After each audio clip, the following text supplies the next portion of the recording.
நமது கலாச்சாரம், நமது பண்பாடு எப்போதும் நம்முடன் நீடித்து இருக்கும். சப்ஸ்கிரைப் திலக். அம்மா உங்கள் பதி, அவரே உங்கள் கதி, அது தர்மம் சொல்லும் விதி. அம்மா, அரசர்தான் நமக்கெல்லாம் தலைவன், குரு, தெய்வம். அவர் கட்டளைப்படி நடத்தல் நமது கடமை. பண்பின் உறைவிடமான என் தந்தையை பிரிந்து தாங்கள் வரக்கூடாது. வனவாசம் முடிந்தவுடன் மாதா உங்களுக்கு பணி செய்ய வருவேன்.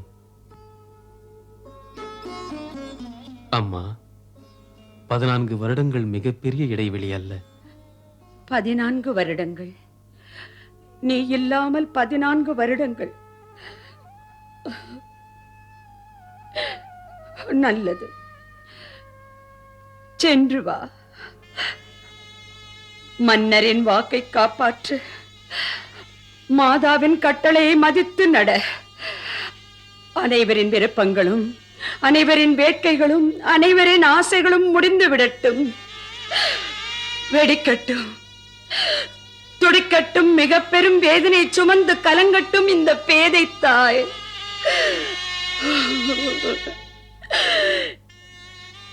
ஏழு வருடங்கள் நீ சென்ற பாதையை கண்ணீர் திரையிட பார்த்து நிற்கிறேன் இந்த தாய்.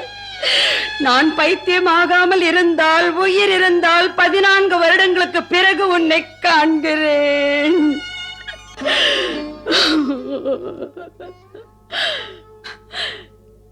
நீ உன் வனவாசத்துக்காக விரதம் ஏற்று மாதாவிடம் விடை பெற வந்திருக்கிறாய். நான் என்ன செய்வேன்? விடையோடு கூட உன் தாயின் உயிரையும் எடுத்துச் செல்கிறாய் ராமா. உன் தாயின் உயிரையும் எடுத்துச் செல்கிறாய் ராமா.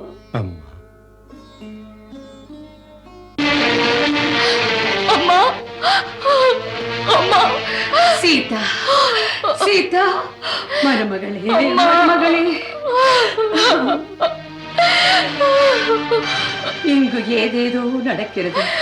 இந்த சுகங்களை, மாளிகை உறவுகளை, பெற்ற தாயை, உன்னையும் விட்டுவிட்டு மைந்தன் ராமன் வனவாசம் செய்ய போகிறேன் என்கிறானே. உனக்கு எவ்வாறு உணர்த்துவேன் மருமகளே?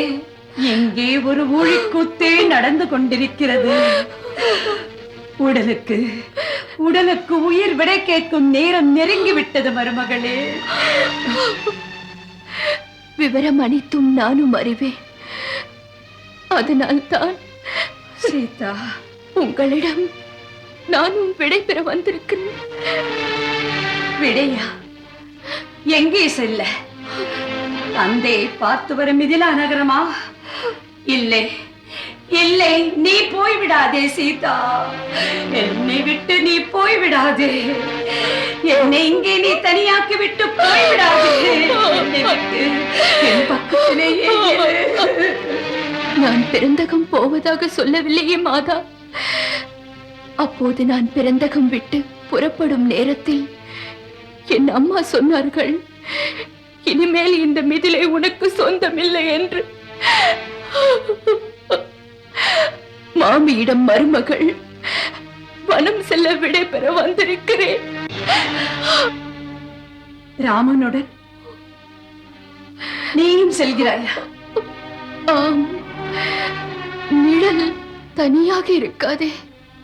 சீதா, நீயும் வருவதோ? வனம் என்றால் என்ன என்று தெரியாதோ?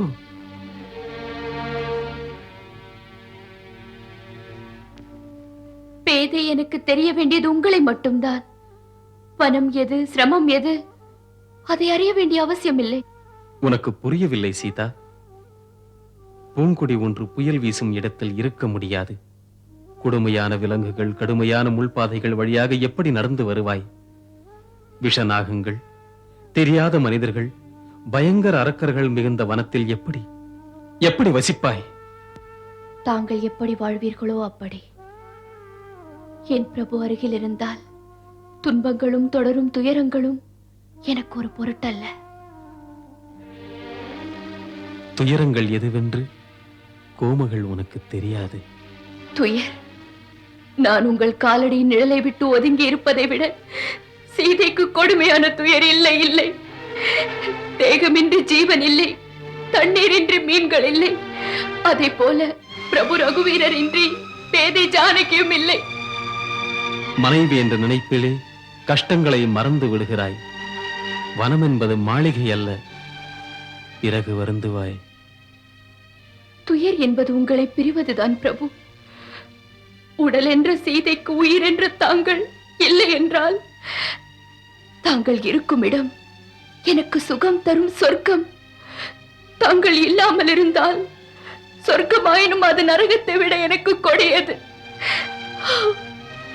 ஆரிய, உயிருள்ளவரை உங்களோடு இருப்பேன் என்று சொன்னவள் உங்களை தனியாக கானகம் அனுப்பினால் அது நேர்மைக்கு எதிராகாதா? நீங்கள் அறியா நீதியா? உங்களுக்கு கடமை, எனக்கும் கடமை இருக்கிறது. அதை செய்ய விடுங்கள். பெற்றவர்கள், உற்றார், உறவினர்கள் யார்தான் இருந்தாலும் என்ன, கணவனுக்கு மனைவி மட்டும் தான் துயரில் துணை இருக்கிறாள். அம்மா, அம்மா, இவருக்கு சொல்லுங்கள், என்னை விட்டு போகாதீர்கள். ராமா, உன் தாய்க்கு நீதியை பற்றி சொல்கையில் கணவனுக்கு மனைவி உடனிருந்து சேவை செய்ய வேண்டும் என்றாய். உன் சீதை விஷயத்தில் நீ எனக்கு சொன்ன பொன்னுரை பொருந்துமா, பொருந்தாதா? அம்மா, வனவாசம் சீதை கேட்டதல்ல. நீங்கள் கானகம் செல்லும் பொழுது என்னையும் அழைத்து செல்லவில்லை என்றால் தங்கள் பயணம் ஒரு நாள் தடைபட்டுவிடும். ஏன்? சீதையின் சிதைக்கு தாங்கள் தீயிட. சீதா,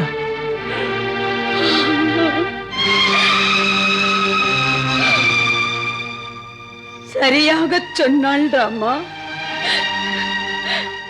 நீ சீதையின் உயிரை காக்க நினைத்தாயானால் உன்னோடு இவளையும் அழைத்துச் செல்.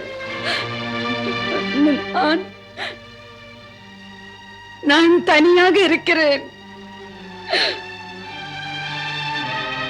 சரி சீதா, அழைத்துச் செல்கிறேன். பிரபு, பிரபு, கேள்விப்பட்டதெல்லாம் உண்மைதானா? கைகேயியின் சொல் கேட்டு ஆட்சி இல்லை என்றாரா?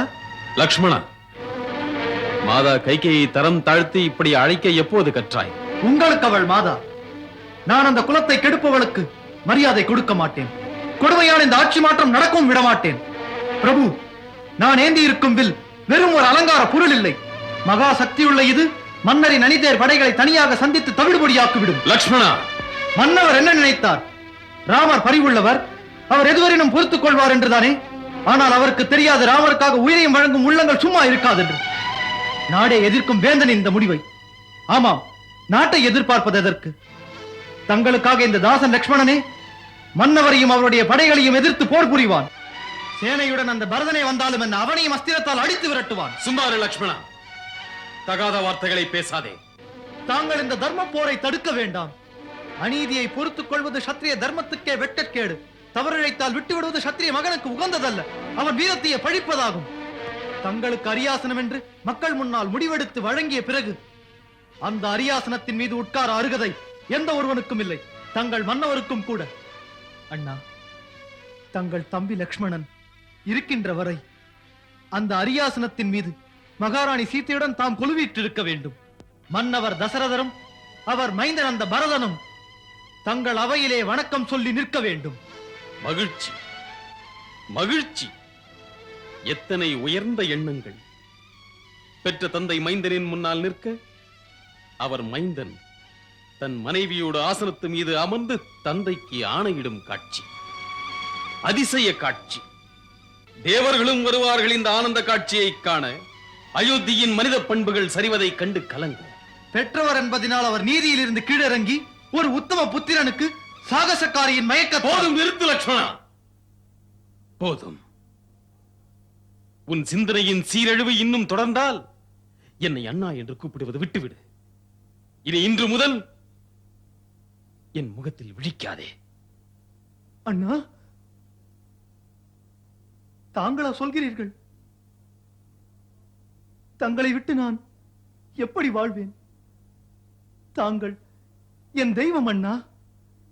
என் தெய்வத்திற்கு ஒரு தீங்கு என்றால், என்னுடைய தெய்வத்திற்கு ஒரு அநீதி என்றால் அதை எப்படி பொறுப்பேன்? உன்னிடம் அவ்வாறு யார் சொன்னது? ராமனுக்கு தீங்கு நிகழ்ந்ததென்று, ராமனுக்கு அநீதி நேர்ந்ததென்று பொறுமையின்றி நீ பேசினாயே, இதுதான் அநியாயம், அநீதி. லக்ஷ்மணா, ராமனுக்கு நீ அநியாயம் செய்கிறாய், உன் அப்பாவுக்கு அநீதி இழைக்கிறாய். அப்பாவுக்கா? ஆம், அப்பாவுக்கு. அவர் படும் வேதனை நீ அறிவாயோ? அறிவாயோ அவர் பிரச்சனை என்ன என்று? அறிவாயோ அவரை போன்ற வீர தீரம் உள்ளவர் செயலற்று சங்கடப்படுவதை? எவன் பெண்மோகத்தில் விழுகிறானோ அவனுக்கு அந்த நிலை உண்டு. அவருடைய சங்கடங்கள் பெண்மோகத்தால் அல்ல. சங்கடங்களுக்கு காரணம் ஆம், தர்மம். இன்று ஒரு நேர்மையான அரசரின் கடமையும் ஒரு தந்தையின் கருணையும் சந்திக்கின்றன. அவர் சத்தியத்தை மதிப்பதா, இல்லை அன்பினை மறப்பதா? இதுதான் இன்றைய பிரச்சனைக்கு காரணம். ஒரு அரசன் யாருக்காவது வாக்களித்தால் காப்பாற்றியாக வேண்டும். ஆம், வாக்களித்தபடி செயல்படுவதற்காக அரசன் தன் அருமை மைந்தனையும் இழக்கும்படி ஒரு நிலைமை ஏற்படுகிறது. அவர் தன் வாக்கினை கைவிட்டால் அவரது புகழ் மட்டும் கரைபடாது, மகத்தான வாழ்க்கையே கரைபட்டு விடும். அவர் தன் வாக்கினை காப்பாற்றினாலோ அவர் உயிர் மைந்தன். யாரை பிரிந்தால் இவரால் வாழ முடியாதோ அவனை கானகத்திற்கு அனுப்ப வேண்டும். 14 வருடங்கள். லக்ஷ்மணா, அவருடைய வேதனை ஏன் புரியவில்லை? இன்று அவர் நிலை கானகத்தில் அடியுண்ட சிங்கம் போல் இருக்கிறது. செயலற்று கிடக்கும் சிங்கத்தின் மீது சிந்தனையற்று சீரும் சிங்கமே, உன் பக்குவமற்ற தன்மையை காட்ட விரும்புகிறாயோ? தந்தையாருக்கே தலைகுனிவு இது. எதிலுமே நேர்மையுள்ள தந்தையை பற்றி தகாததை சொல்லி நீ பாவம் செய்து விட்டாய். அதற்கு பிராயச்சித்தம் செய்தாக வேண்டும். நாம் செய்தாக வேண்டும். அவருக்கு நேர்மையிலும் தர்மத்திலும் சிந்தனை இல்லாதிருந்தால் இந்த சத்திய சோதனை நடக்குமா?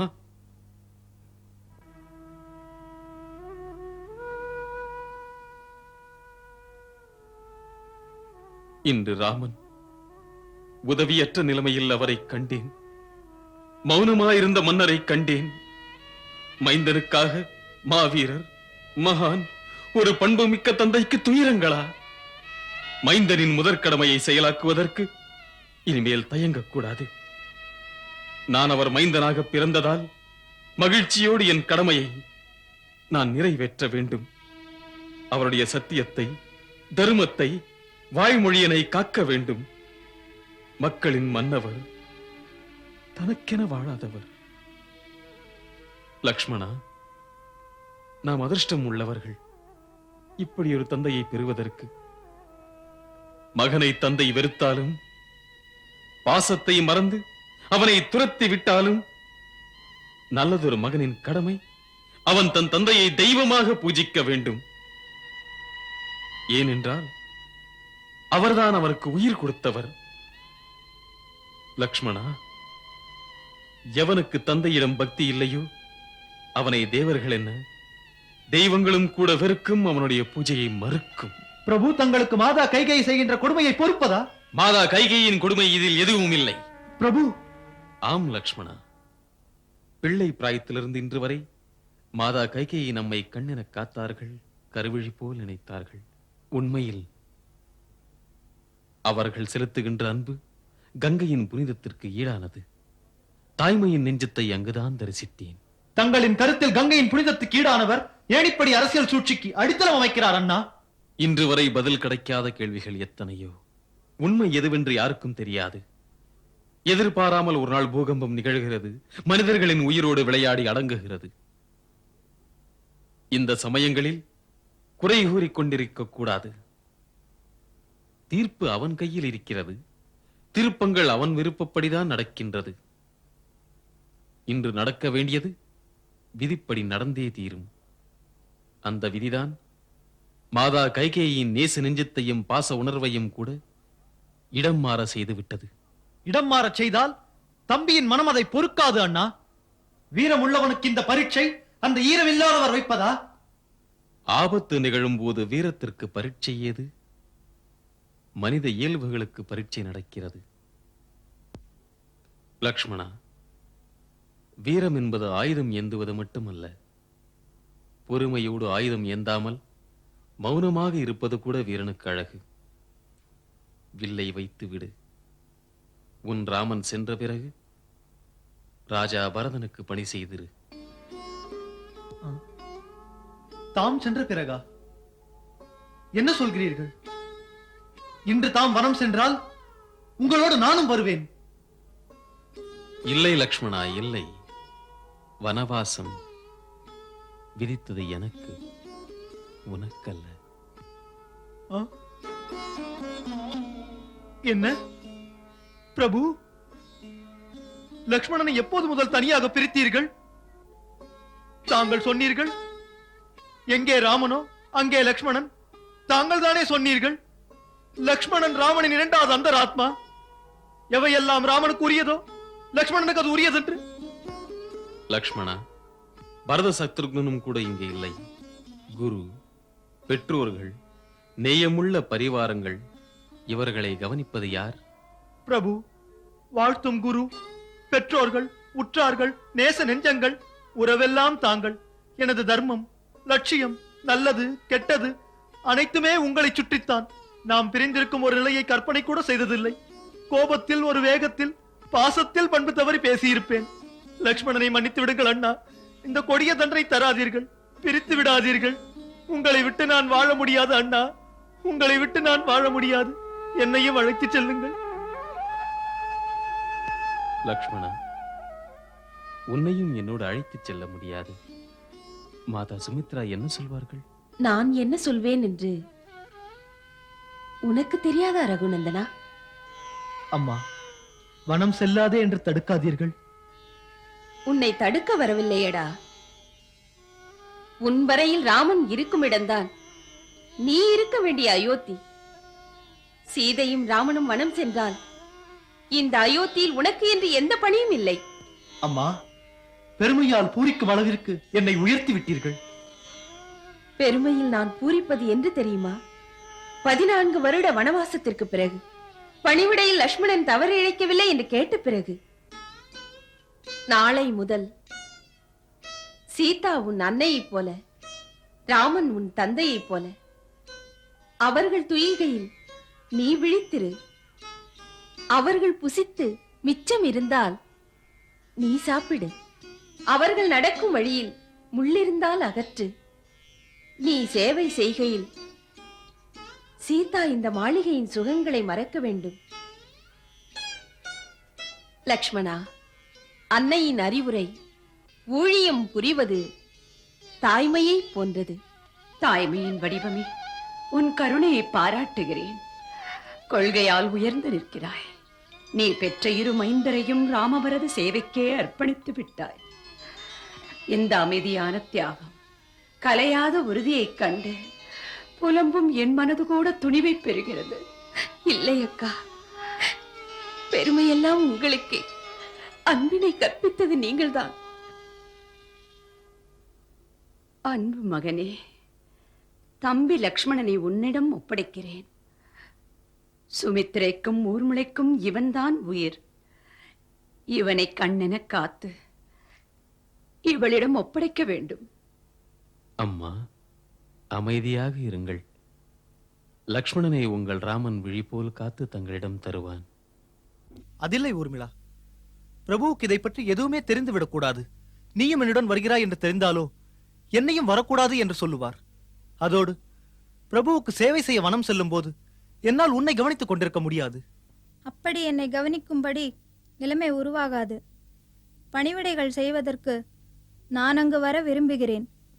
களைப்புடன் நீங்கள் வரும்போது உங்கள் தேவைகளை கவனிப்பேன். லக்ஷ்மணன் சோர்வு என்னவென்றே அறியாதவன் ஊர்மிளா. மறந்தாயா மாதா சொன்னதை? எப்போதும் சேவை செய். பிரபு உறங்கிய பின்னும் நீ விழித்திரு. அப்படி இருக்க எனக்கு ஓய்வேது, உறக்கம்தான் ஏது? இந்த பிரச்சனை நம் இருவருக்குமே ஒரு பரிசோதனைதான். பிரபுவை நான் கவனிக்கிறேன், கோசலை மாதாவை நீ கவனி. ஆம் ஊர்மிளா, கோசலை மாதாவின் மகனும் மருமகளும் மனம் செல்கிறார்கள். அப்படி ஒரு நிலையில் உன்னை வைத்து பார். ஊர்மி, உன் வேதனையை அறிவேன். அந்த தாய்ப்படும் வேதனையை நீயும் அறிந்து கொள்ள வேண்டும். தன் தனையனை பிரிந்து 14 வருடங்கள் எப்படித்தான் அந்த தாய் அதனை தாங்குவாள்? அந்த தாயை கவனிப்பது உன் பொறுப்பு. இன்னும் ஒரு பிரார்த்தனை. நான் மனம் செல்லும் போது உணர்ச்சி வசப்பட்டு நீ அழக்கூடாது. ஆம், போகும்போது பொறுமை நிறைந்த உன் திருமுகத்தின் நினைவோடுதான் நான் செல்வேன். அது 14 வருடங்கள் பக்கத்துணையாக இருக்கும். விடை தரும் உன் விழியில் வீரத்தை, மனைவியின் தியாகத்தை இந்த லக்ஷ்மணன் காண விரும்புகிறேன். மிக கடுமையான சோதனையாகும். மறுக்கவில்லை. ஊர்மிளா, நீ உன் இளமையை தியாகம் செய்கிறாய். அது உன்னால் தான் முடியும். எந்த மனைவியும் செய்யாத தியாகம் இது. உனது கண்ணீர் காவியமாகாது இருக்கலாம். லக்ஷ்மணன் நெஞ்சில் அது ஓவியமாக நிலைக்கும் ஊர்மி.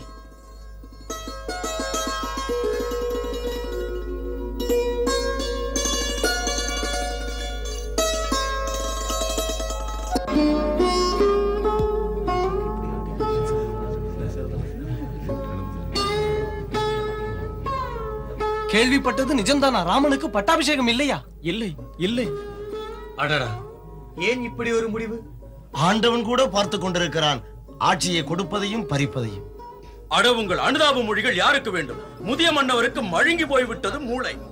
ராமனுக்கு ஆட்சி இல்லை என்பதையே பொறுக்க முடியவில்லை. ராணியின் சொல் கேட்டு வனவாசம் வேறு அனுப்புகிறாராம். யாரை பழிக்க? அந்த புறத்தின் தலையீடு அரசியலை ஆட்டி வைக்கிறது. இரவோடு இரவாக இப்படி விளையாடி விட்டார்களே. ராமனுக்கு காடாம், பரதனுக்கு நாடாம். ஏதோ ஒரு வகையில் இதில் பரதனுக்கு பங்கு இருக்கிறது. ஆசை கொண்ட தாய் பிள்ளையை தலைகுனியும்படி வைத்து விட்டாள். உண்மையில் ராமன் பரதனிடம் உயிரையே வைத்திருக்கிறார். அட மடையா, ராமன் எல்லோரையும் நேசிப்பவர். அயோத்தியின் உயிர் ராமனே இங்கு இல்லை என்றால் உனக்கும் எனக்கும் அயோத்தி எதற்கு? தட்டி கேட்போம், வாருங்கள் அரண்மனைக்கு. பழம் நழுவி பாலில் விழுந்தது. ராமன் வனவாசம் செல்ல ஆயத்தமாகிவிட்டான். கூடவே சீதை, லட்சுமணனும் செல்கிறான். என்ன தடையாக இருப்பவர்கள் தானே விலகி போய்விட்டார்களா? அந்த லக்ஷ்மணன் தான் பெரிய பிரச்சனையாக இருந்தான். கைகா, கைகா, பார் என் முன் யோசனை. இதென்ன? முனிவேஷம் போட. பாவம், அவர்கள் இதை எங்கே தேடுவார்கள்? போகட்டும் என்று கொண்டு வந்தேன். மதியோக திலகம் நீதானடி வந்தரா? கைகேயி. ஓ, குருமாதா வர வேண்டும். என் பாக்கியமே பாக்கியம். ராணி கைகேயி, நீ செய்தது நீதிக்கு அடுக்குமோ? இங்கு ஒவ்வொருவரும் உன்னை குறை சொல்கிறார்கள். ராமன் இல்லாத அயோத்தி அயோத்தியா என்று கேட்கிறார்கள். பொட்டிழந்த அபாகியவது போல் நிற்கும் அயோத்தியில் மக்கள் இருப்பார்களா? ஆள்வதற்கு மக்கள் தான் வேண்டாமா? ஒரு வெறும் நாட்டையா ஆண்டு பரதன் மகிழ்ச்சி கண்டு விடுவான்? ஏன் காண முடியாது? அவன்தான் ஆள்வதற்கு தகுதி உள்ளவன் குருமாதா. நீ செய்த இந்த மாற்றம் ஒரு ஆட்சியையே மாற்றியதோடு உன் வாழ்வையே மாற்றி உன்னை வருத்தப்பட வைக்கப் போகிறது. மாளிகையின் முடிவுகளை ஆராய்வதில் மரியாதைக்குரியவரான தாங்கள் ஆர்வம் காட்டாமல் இருப்பதையே அரண்மனை பாராட்டும். இல்லையேல் மரியாதைகளும் மாறும், மனதும் புண்படும். சலனங்களுக்கு ஆட்பட்டு வீண் சாகசம் புரிகின்றாய். சுயநலத்தில் சுகம் காணுகின்றாய். கேள் ராணி கைகேயி, இந்நாட்டில் மாற்றாந்தாய் கொடுமைகளை பற்றி நாளை எழுதப்பட இருக்கும் சரித்திரங்கள் உன்னையே உதாரணம் காட்டும். நாளை பிறக்கப் போகும் பெண் குழந்தைகளின் பெயர்களில் இனி உன் பெயர் இருக்காது. ஆம், இருக்கவே இருக்காது குருமாதா. என் பெயரை இனி யாரும் வைக்கவும் முடியாது. கைகேயி என்பவள் ஒருத்தி, கதையை மாற்றுவாள் திருத்தி.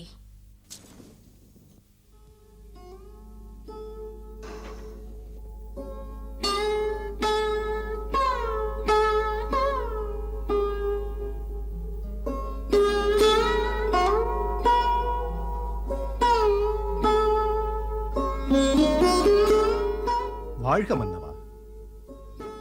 ராஜகுமாரர்கள் ஸ்ரீராமனும் லட்சுமணனும் தங்கள் உடைமைகளையும் அவர்கள் உரிமை வழிபட்ட மாளிகைகளையும் தியாகம் செய்து வனவாசம் செல்ல ஆயத்தமாகிவிட்டார்கள். இருவரும் குலமகள் சீதையுடன் வாசலில் நிற்கிறார்கள், தம்மை தரிசிக்க அனுமதி கேட்டு. சுமந்தரரே, உடனே அழைத்து வாருங்கள். ஆகட்டும் மன்னவா.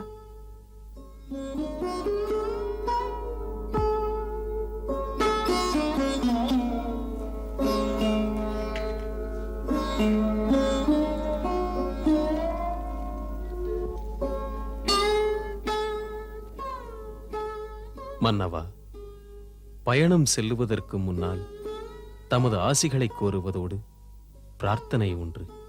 லக்ஷ்மணனும் சீதையும் என்னோடு வர அனுமதி தாருங்கள். என்ன? லக்ஷ்மணன், சீதை? இல்லை இல்லை. முடிந்த அளவுக்கு என்னுடன் வராமல் தடுக்க முயன்றேன். பல காரணங்கள் சொல்லியும் மறுத்தார்கள். இனி தாங்கள் கவலையே படக்கூடாது. நாங்கள் மூவரும் செல்ல அனுமதி தாருங்கள். 14 வருட வனவாசம் கழித்து தர்மாத்மாவும் என் தந்தையுமான தங்களை பார்க்கவும் பணிபுரியவும் திரும்பி வருவேன். இல்லை இல்லை ராமா, நீ வனம் போக வேண்டாம். கைகைக்கு நான் கொடுத்த வாக்கு பந்தப்படுத்தும் என்னை, உன்னை அல்ல. நீ ஒரு வீரன். தடுமாறி சென்ற உன் தந்தையை தட்டிக்கேள். போராடி உன் உரிமையை பெற்றுக்கொள். மறுத்து விடுவீர்கள் என்பதை நான் அறிவேன். பாசமிக்கவர் என்பதையும் அறிவேன். அன்பின் மிகுதியில் தமது கீர்த்தியை, தவத்தை, தர்மங்களை தனையனுக்காக இன்று பலியிட கருதுகிறீர்கள். ராமனுக்காக இத்தனை தியாகங்களோ? இப்படி ஒரு தந்தையின் மைந்தனுக்கு உயிரினும் உயர்ந்தது கடமை அல்லவா? அவன் தன் தந்தையின் பெயரையும் புகழையும் அழிக்கக் கூடாது. தந்தை சொல் மிக்க மந்திரமில்லை என்பதில் இன்று மாறுபடுகிறேன். என் பிரியமுள்ள தந்தையின் வடிவுக்கு, வரலாறுக்கு களங்கம் ஏற்படக்கூடாது என்பதற்காக. வாய்மை வழி நடப்பவன் நான் என்று புகழ் பெறுவதற்கு நீ 1 கோடி துன்பங்களையும் ஏற்றுக்கொள்வாய், பொறுத்துக் கொள்வாய். மாளிகையில் தந்தையும் மைந்தன், நீ வனத்திலுமா? இல்லை மைந்தா, இல்லை. மன்னவன் முன்னோடு வருகிறேன். மன்னவரே, தாம் தானே சொன்னீர்கள் அரசன் மக்களுடைய உரிமை என்று. இன்று புத்திர பாசத்தால் அந்த மக்களை தவிக்க விட நினைப்பது சரிதானா? ராமனை பற்றி கவலை கொள்ள வேண்டாம். சுகமும் துக்கமும் இரவும் பகலும் போல் தொடர்ந்து வரும். வனவாசம் ஏற்று வனத்தில் வாழ்வு காண உறுதி கொண்டு விட்டேன். சாஸ்திரம் மகனுக்கு தந்தை தெய்வம் என்று சொல்கிறது. நான் வணங்கும் தெய்வமே 14 வருட வனவாசம் தங்களுக்கு என் பூஜை. வனம் செல்ல எனக்கு விடை கொடுங்கள். விடை கொடுத்தால் ராமன் பிறந்த பயனடைவான். விதி விளையாட நான் தான் ஆகப்பட்டேன். இக்கட்டான நிலைமையிலே என்னை ஏன் பந்தாடுகிறது? விதி என்னை வாழ விடவில்லை, சாகவும் விடவில்லை.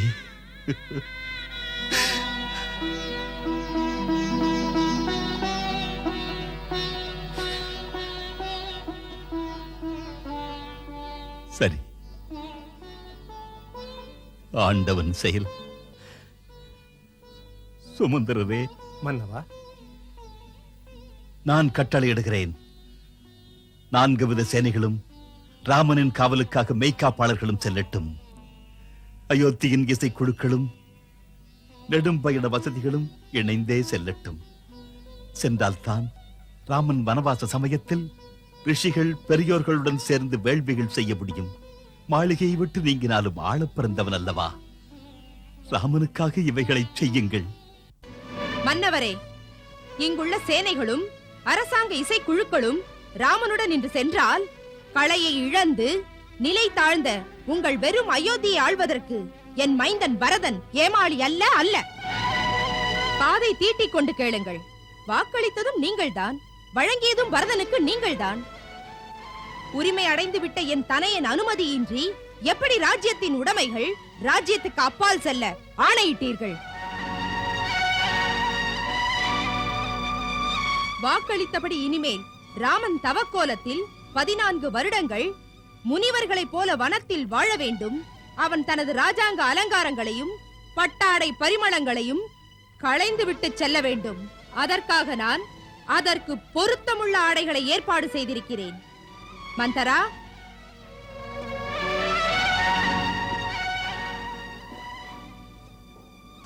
இது ராமனுக்காக. தேவி கைகேயி, கொடுமைக்கும் ஒரு வரம்பு இருக்கிறது. உன் அதிகாரத்தைக் கண்டு அமைச்சனான எனக்கும் பதவி தந்த அரசரையும் ராஜ்யத்தையும் துறந்து ஸ்ரீராமனுடன் சென்றுவிடத் தோன்றுகிறது. உன்னுடைய சுயநலம் மன்னவரை அடக்கிவிட்டது. அவரின் ஊமை உணர்வு உனக்கு நரகத்தில் என்னென்ன சிரமம் தருமோ? பாவம், இதில் உன்னை குற்றம் சொல்லக்கூடாது. ஏனெனில் விஷ வித்தை பிழிந்தால் அமுதத் துளி கிடைக்காது. உன்னை பெற்றவள் கூட புருஷன் சொல்லை கேளாததால் தானே அப்படி ஒரு அழிவை தேடிக்கொண்டார். நிறுத்தும் சுமந்தரரே, நீங்கள் வரம்பு மீறுகிறீர்கள். அது கௌரவம் அல்ல. சுமந்திரரே, மாதா கைகேயின் கருத்து சரிதான். இனிமேல் காவி உடைகள் தான் உகந்தது. ராஜ்யத்தோடு மற்ற வசதிகளையும் போகங்களையும் துறந்து விடுகிறேன்.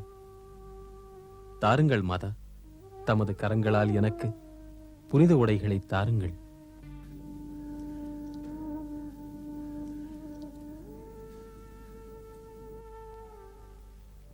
இது லட்சுமணனுக்காக.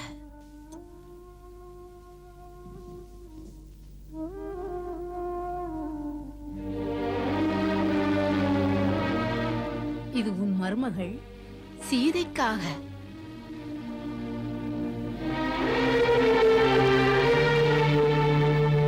நில் தேவி கைகேயி, உன் அதிகாரத்தினால் இன்று மன்னவரின் மரியாதையை தான் கெடுத்தாய். மாபெரும் ரகுவம்சத்தின் மரியாதையும் கெடுத்து விடாதே. சீதை உனது மருமகள் மட்டுமல்ல, ரகுவம்சத்தின் தீபம், சூரியகுலத்தின் பேரொளி. சீதைக்கு பொன்னாலான ஆபரணங்களை வழங்காமல் அவளுக்கு காவி ஊடுகளை கொடுப்பதற்கு உன் கை எப்படி துணிந்தது? உன் விருப்பம் ராமன் கானகம் செல்ல வேண்டும் என்பதுதானே? ஆகையால் சீதையை ஒரு ராஜகுமாரியை போல பூரண அலங்காரத்துடன் அரண்யம் அனுப்பு. இது எனது கட்டளை. குருதேவர் கூறியது சரி. சீதை எங்கிருந்தால் என்ன, சீதை ராணிதான். பன்னவர் ஜனகருக்கு வாக்களித்திருக்கிறேன், சீதை அயோத்தியின் மகாராணியாகத்தான் திகழுவாள் என்று. சீதா மகளே, நீ வனத்திலும் ஒரு மகாராணியாகவே இரு. மன்னியுங்கள் தந்தையே, மன்னியுங்கள் குருதேவா. நான் வணங்கும் பெரியோர்களே, பணிவோடு என் கருத்தை சொல்லுகிறேன். தனது கணவன் தவ வேடத்தில் இருக்கும்போது ஒரு மனைவி அலங்கார நகைகளுடன் இருப்பது அவளுக்கு சிறப்பா? இது பெண்ணின் பெருமைக்கு ஏற்றதா? என் பிறந்தகத்துக்கு பெருமையா? என் புகுந்த வீட்டிற்கு புகழ்தான் தருமா?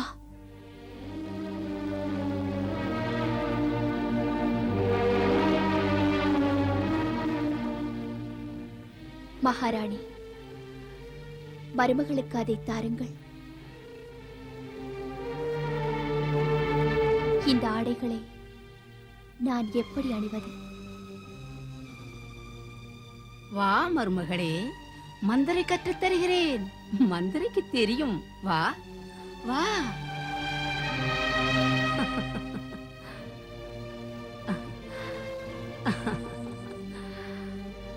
வா வா வா. இது உனக்கு பிடித்திருக்கிறதா? நான் உடுத்தி விடுகிறேன். மாற்று உடைகளை எடுத்து விடு, நகைகளை. சீக்கிரம். இல்லை சீதா, நீயே அந்த ஆடைகளை அணிந்து கொள். போட்டிருக்கும் நகைகளை எடுக்காதே. ஒரு சுமங்கலிக்கு சோபை தரும் ஆபரணங்கள் இல்லையானால் அபசகுனமாகப்படும். உங்கள் ஆணை குருமாதா.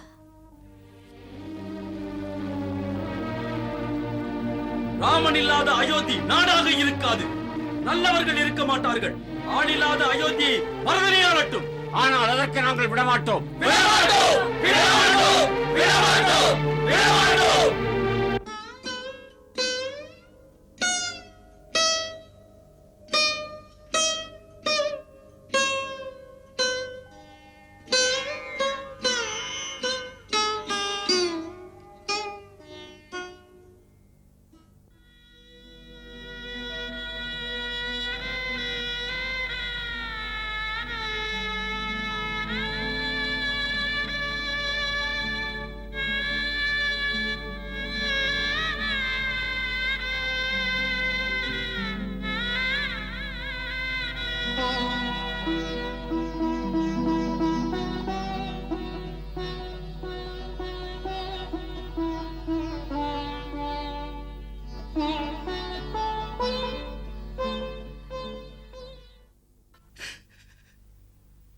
இல்லை இல்லை, விதியே இந்த காட்சியை கண்டும் என் உயிர் ஏன் பிரியவில்லை?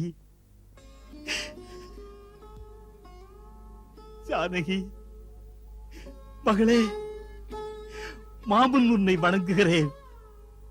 நீ வனம் போகாதே. மன்னவர் ஜனகர் முகத்தில் நான் எப்படி விழிப்பேன்?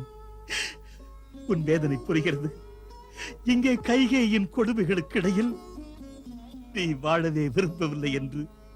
திருமகளே, எங்கள் மருமகளே, கானகம் செல்லாதே. வனத்திலே வசதி குறைவிலே நீ வாழ முடியாத செல்வ மகளே, உனக்கு வனவாசம் வேண்டாம், வேண்டாம். பிரபு, உங்கள் மைந்தனுக்கு நிழல்தானே இந்த சீதை. உருவமில்லாத நிழல் செயல்படாதே ஐயனே. மன்னவரே, பாசமுள்ள தந்தையே, பதி சேவை நான் செய்வதற்கு வாய்ப்பினை அருளுங்கள்.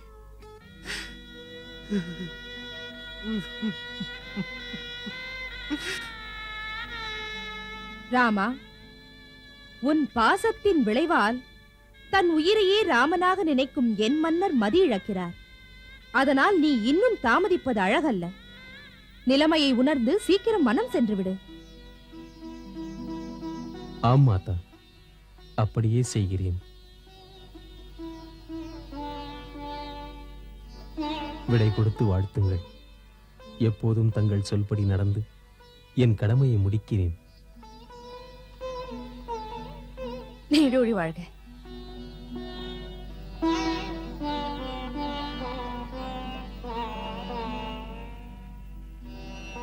குருதேவா, அனுமதி தாருங்கள். ராமா, நேர்மையின் இலக்கணமே உன் புகழ் சூரியன் உள்ளவரை நிலைவரட்டும்.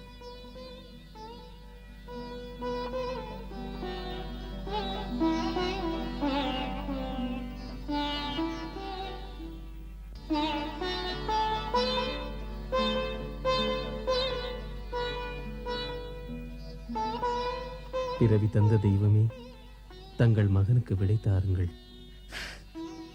ஆசீர்வதிக்கும் அதிகாரம் கூட இல்லை தசரதனுக்கு. என் போன்ற தந்தை எந்த காலத்திலும் இருந்ததில்லை, இருக்கவும் கூடாது. அப்படி நினைக்கலாமா தந்தையே? தம்மை போன்ற நல்லவருக்கு தனையராக பிறந்தது எங்களுக்கு பெருமைதானே?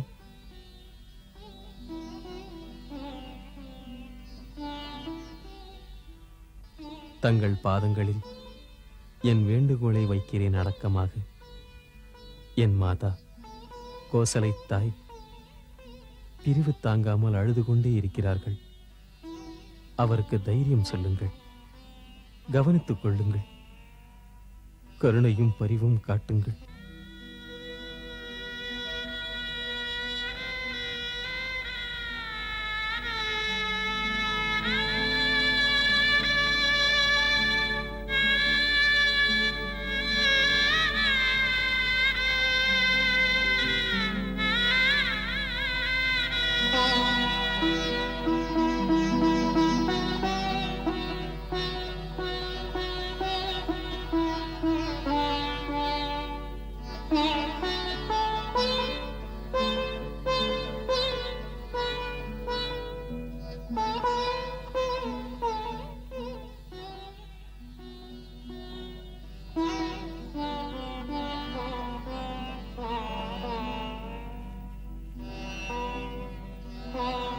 நீடூழி வாழ்க.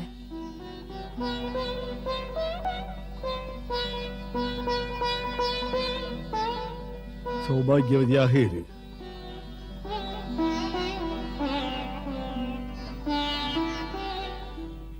வாருங்கள்.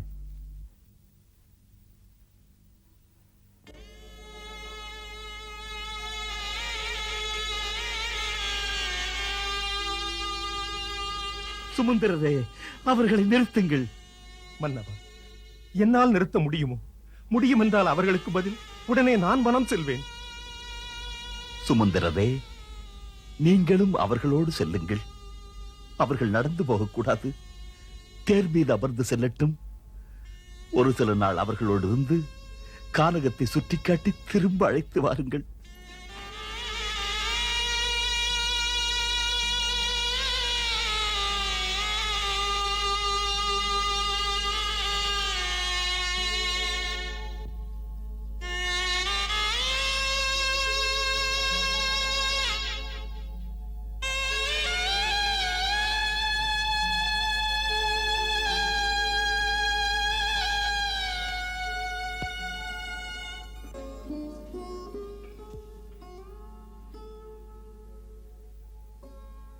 சுமந்திரரே, செல்லுங்கள் செல்லுங்கள். சீதையின் மென்மையான கால்கள் கானகத்தில் நடந்தறியாதவை. தேரில் அழைத்துச் செல்லுங்கள். தசரதனின் கண்கள் ராமனை மீண்டும் காண காத்திருக்கும் கண்ணீர் காய்ந்து. அதோ வருகிறார்கள்.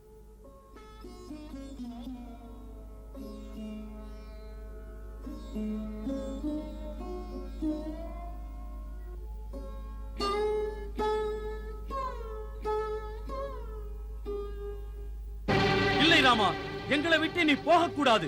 ராமன் இல்லாத அயோத்தி தேவையில்லை எங்களுக்கு. நீ மக்கள் மன்னன் ராமா.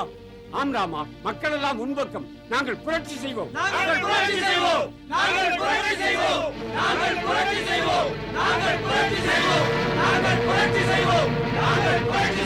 யாரை எதிர்ப்பதற்கு இந்த கூட்டம்? ஒரு நீதியற்ற மன்னனை எதிர்க்க. உங்கள் மன்னவரை எதிர்க்க பொங்கி எழுந்து நிற்பது நியாயமற்ற செய்கை என்று தெரியவில்லை?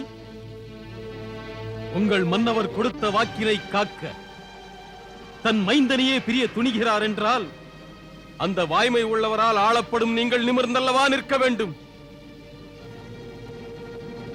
உங்கள் மன்னவர் உங்களையும் தன் மைந்தர்களாக மதிக்கிறார்.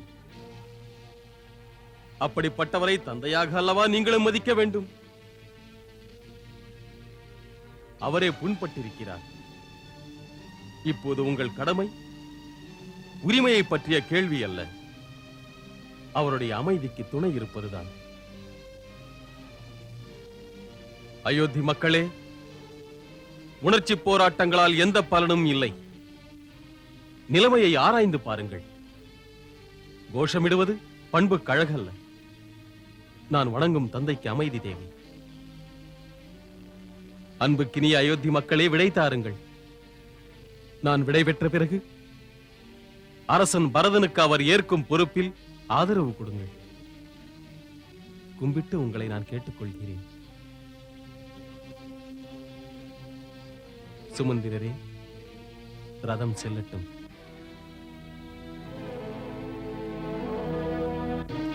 இல்லை, இனிமேல் இது அயோத்தி இல்லை. எங்கே ராமன் இருக்கிறாரோ அதுவே அயோத்தி. எங்கே ராமன் வாழ்கிறாரோ அதுவே எங்கள் அரசாங்கம். ஸ்ரீ ராமச்சந்திரன் தான் எங்களை ஆள வேண்டும். ஸ்ரீ ராமச்சந்திரன் தான் எங்கள் அரசர். சொல்லுங்கள், ராஜா ராமச்சந்திரர், ராஜா ராமச்சந்திரர், ராஜா ராமச்சந்திரர், ராஜா ராமச்சந்திரர். ராமன் செல்கின்றான், ராமன் செல்கின்றான், மைந்தன் ராமன் செல்கின்றான். ராமனை நிறுத்துங்கள், ராமனை நிறுத்துங்கள், மைந்தன் ராமனை நிறுத்துங்கள், ராமனை நிறுத்துங்கள்.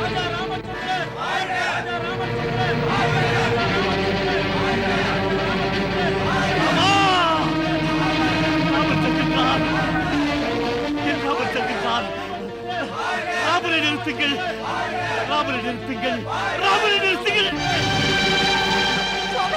ராமனை போகவிடாதீர்கள், என் மைந்தனை போகவிடாதீர்கள், ராமனை போகவிடாதீர்கள், ராமனை போகவிடாதீர்கள், என் மைந்தனை போகவிடாதீர்கள்.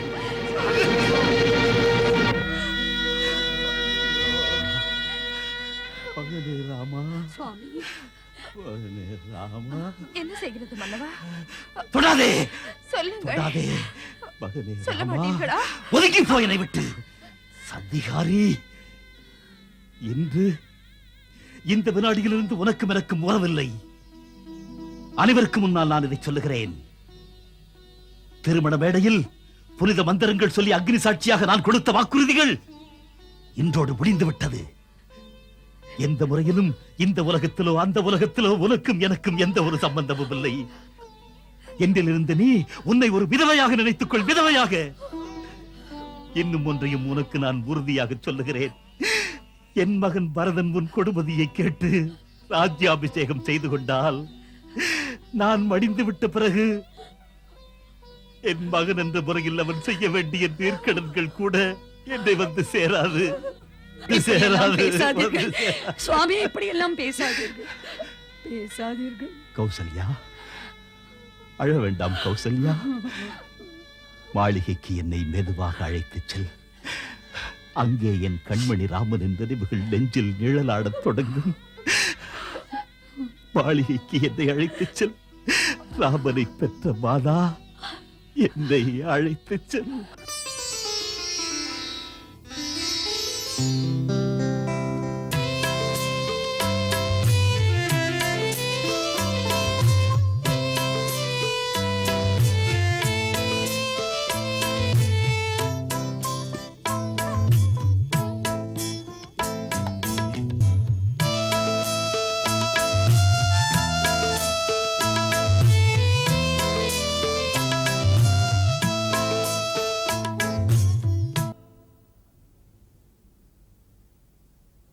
அந்தி நேரம் நெருங்கிவிட்டது. அன்பு மக்களே, எதுவரை என்னோடு வருவீர்கள்? 14 வருடங்கள் முடியும் வரை. இல்லை அன்பா, அது முறையல்ல. உங்களை வேண்டிக் கொள்கிறேன், திரும்பி விடுங்கள் அயோத்திக்கு. ஸ்ரீராமா, திரும்புவதோ திரும்பாமல் இருப்பதோ எங்கள் பிரச்சனை அல்ல. ஆட்சி மாற்றம் தான் எங்கள் பிரச்சனை. ராமன் தான் எங்கள் மன்னர். ராமன் எங்கிருக்கிறாரோ அதையே எங்கள் அரசாங்கமாக நினைத்து ராமசேவை செய்து கொண்டிருந்தாலே போதும். பிரச்சனைகளை உருவாக்க மாட்டோம். உங்களை நேசிக்கிறோம், உங்களை பூசிக்கிறோம், உங்களை யாசிக்கிறோம். எங்கள் மன்னன் என்ற முறையில் இது கூட தவறா ராமா? ஆம், தவறு. உங்களால் மாதா கைகேயியின் மனம் பாதிக்கப்படும். ஊர் மக்களை நான் தான் திசை திருப்பினேன் என்று தவறாக நினைப்பார்கள். இப்படி எல்லோரும் என்னோடு வந்து அயோத்தியில் யாரும் இல்லை என்றால் ராஜா பரதன் என்ன நினைப்பார்? என்ன நினைத்தால் என்ன? அவரை பற்றி எங்களுக்கு கவலை இல்லை ராமா. பக்தர்களை ஆண்டவன் அதிகம் சோதிக்க மாட்டார். என்ன கேட்டாலும் எதை கேட்டாலும் தந்து விடுவார். மக்களின் மன்னனே ராமா, எங்களை கைவிட்டு விடாதே. அப்படியே விட்டாலும் உன் பின்னால் வருவதை நாங்கள் விடமாட்டோம்.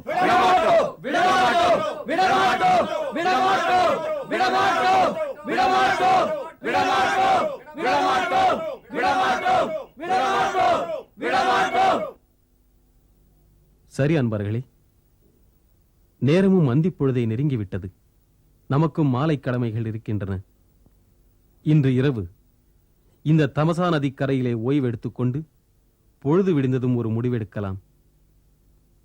சுமந்திரரே, குதிரைகளும் இளைப்பாரட்டும். உனது ஆணைய ராமா.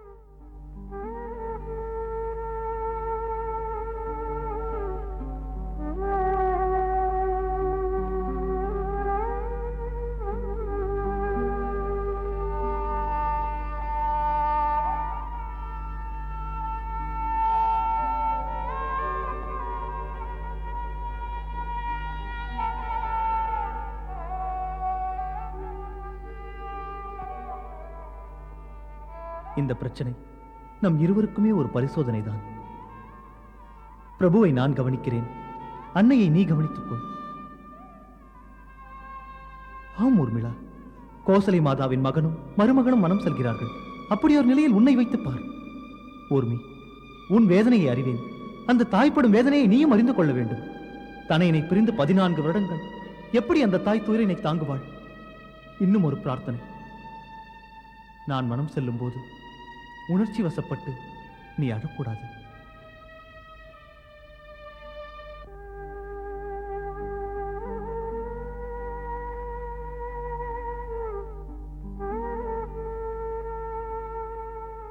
ஊர்மிளா தூங்கவில்லையா?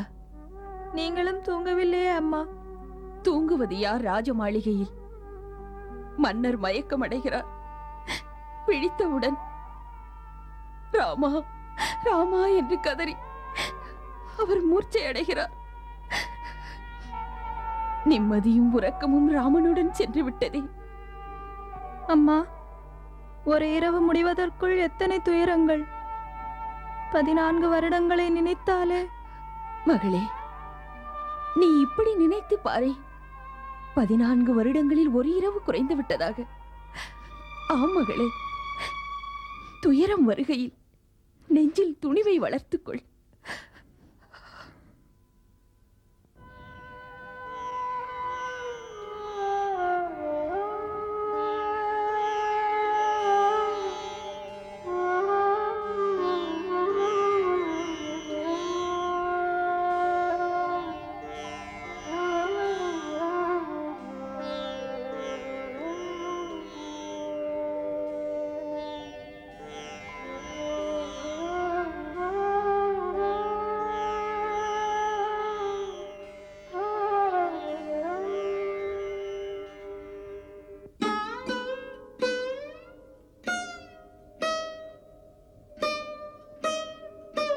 சுமந்திரரே,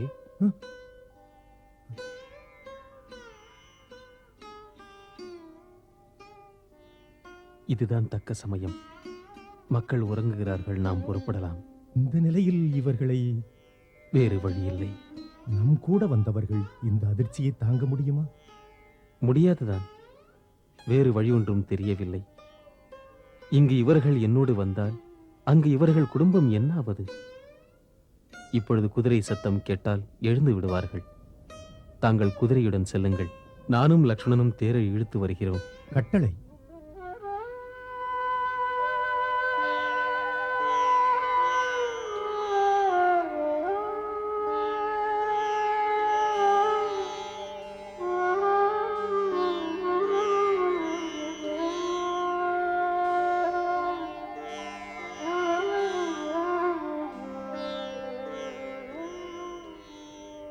யாரை வணங்குகிறீர்கள் அண்ணா? லக்ஷ்மணா, உறங்கும் இவர்களின் உள்ளங்கள் தாய்மையின் பரிவும் ஆலயத்தின் புனிதமும் கொண்டது. விண்ணவர்க்கும் இப்படி ஒரு நல்லவர் கூட்டம் கிடைப்பது அரிது. மக்கள் தானினம் தெய்வங்கள், தெய்வங்களை வணங்கு.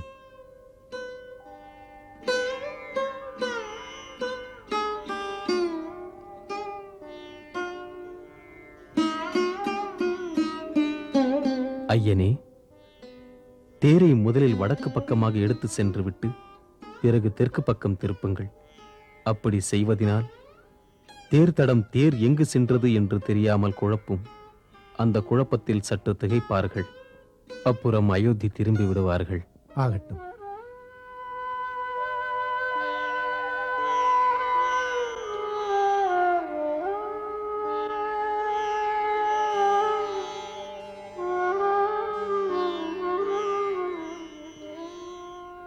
எழுந்திருங்கள், எழுந்திருங்கள், விடிந்து விட்டது. எழுந்திருங்கள். ராமரை காணவில்லையே, சீதாதேவியை காணவில்லை, லட்சுமணனை காணவில்லையே. எல்லோரும் சென்று விட்டார்களா? தேரை கூட காணவில்லை. என்ன சுமந்திரரே, தேரை ஏன் நிறுத்திவிட்டீர்? ராமா, இதோடு நமது கோசல நாட்டின் எல்லைப் பகுதி முடிகின்றது. நமது பகுதியை விட்டு நீங்கள் வேறு பகுதிக்கு செல்லப் போகிறீர்கள். தம்பி லக்ஷ்மணா, தேவி சீதா, நான் பிறந்த இந்த மண்ணை பிரிந்து செல்வதற்கு முன் இந்த மண்ணை வணங்கி விடைபெற்று வருகிறேன்.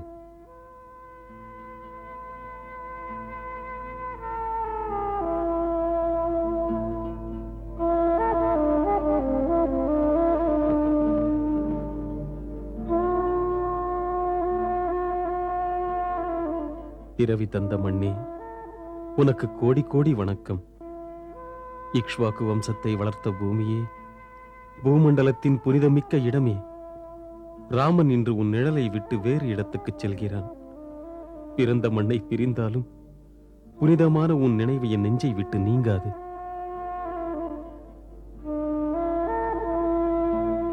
மாதா, உன் மடியிலிருந்து இந்த மண்ணை எடுத்துச் செல்கிறேன். இது மண்ணல்ல, நெற்றியின் திருமண். இதை இட்டுக்கொண்டு புனிதமான உன்னை நான் தினமும் வணங்குவேன்.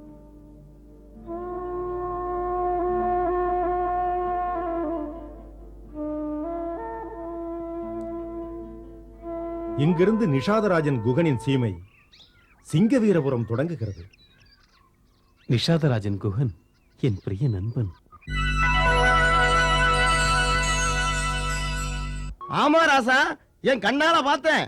அயோத்தி ராசாவோட முத்திர போட்ட கொடி தேர்ல பறக்குது. அதுல காவிய கட்டி வில்ல வச்சுக்கிட்டு 2 பேரு ஒரு பொம்பளை. தேர் ஓட்டுற ஒரு தலையில கிரீடம் இருக்கு. ராசா முத்திர போட்ட கொடியா? நீ சரியா பாத்துருக்க மாட்ட. இல்ல ராசா, நான் பார்த்தேங்கிறேன்ல. நான் பொய்யா சொல்லுவேன் ராசா? தேரு நம்ம ஊருக்குள்ள வந்துருச்சு. அவங்க கங்கை கரையில மரத்தடியில இருக்காங்க. வில்ல வச்சுக்கிட்டு 2 ஆம்பளை கூட ஒரு பொம்பளை, தேரோட்டிக்கு கிரீடம். யா ராசா, தேரை ஓட்டுறவரு அவரை மைந்தாங்கிறாரு. அப்புறம் அவரை ராமான்னு கூப்பிடுறாரு. என்ன சொன்ன? ஸ்ரீராம அயோத்தியா ராசாவோட மகன்? அட போக்கத்தவனை சரியா பார்த்து இங்க வந்து சொல்லிருக்கலாம்ல.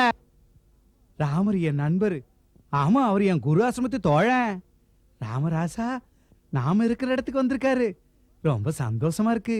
சும்மா சும்மா நீயே தான் சொல்லுவியே. அவரே உனக்கு வார்த்தை கொடுத்திருக்காருன்னு. ஒருவேளை அவரே வந்திருந்தாலும் வந்திருக்கலாம். அட வந்தா நல்லதுதானே. நம்ம ராசா சொல்லாம கொள்ளாம திடீர்னு இப்படி வந்திருக்காரு. ரொம்ப நாளா நெஞ்சுக்குள்ள போட்டு வச்ச ஆசை இப்ப அதிர்ஷ்டம் அடிக்குது புள்ள, ராசாவை பார்க்க போறேன்.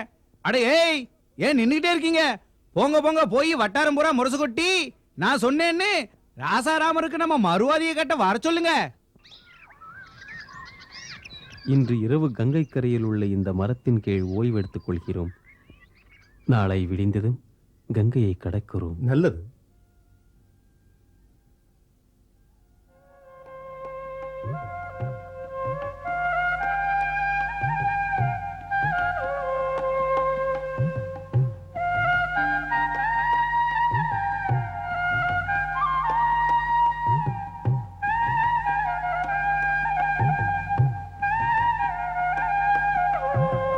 வாருங்கள் அண்ணா, அமருங்கள்.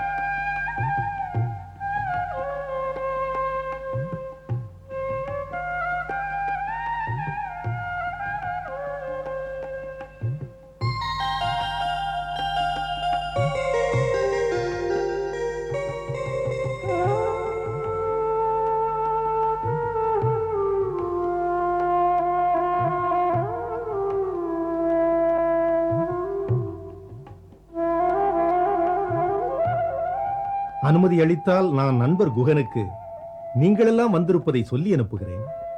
எதற்காக? குகனுக்கு சிரமம் கொடுப்பது அழகல்ல. பொழுது விடிந்ததும் நாங்கள் போக வேண்டியிருக்கிறதே.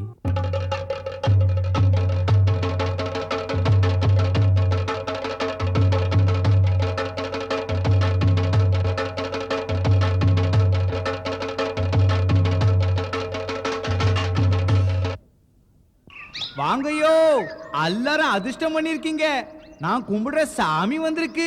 ராமபிரபு, அயோத்திய ராசகுமாரரு ஸ்ரீ ராமர் வந்திருக்காரு. நாம எல்லாரும் கும்பிடணும். அவங்கவுங்க கொடுக்க வேண்டிய காணிக்கையோட எல்லாரும் என் கூட வாங்க. அவர் ராசாவாச்சேன்னு அவருக்கு காணிக்க பொருளா பொண்ணும் பொருளும் கொடுக்க வேணாம். நம்ம ராமராசாவுக்கு அன்பை கொடுத்தா போதும். எல்லாரும் வாங்க, புறப்படுங்க, வாங்க.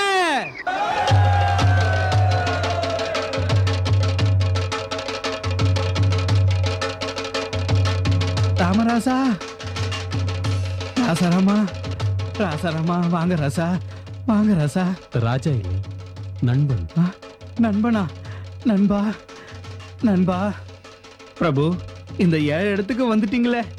எங்க கூட்டமெல்லாம் உங்களை பார்க்க ஆசைப்படுது ராசா. ராசா உட்காருங்க, உட்காருங்க, உட்காருங்க.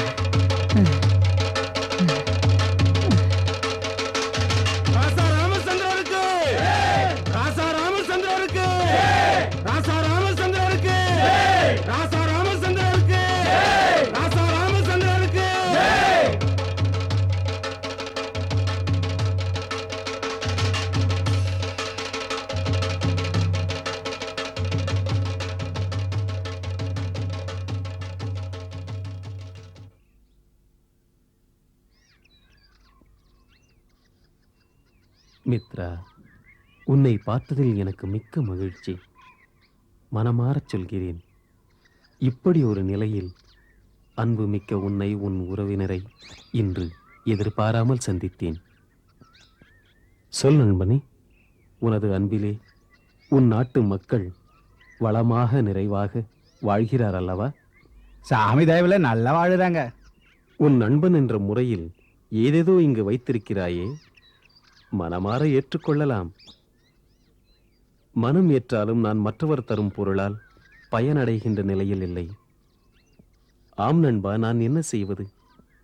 உன் ராமன் துறவு கோலம் ஏற்று எளிமையான முறையில் வனவாசம் செய்கிறேன். வனவாசம் வந்தீங்களா ராசா? எதுக்குங்க?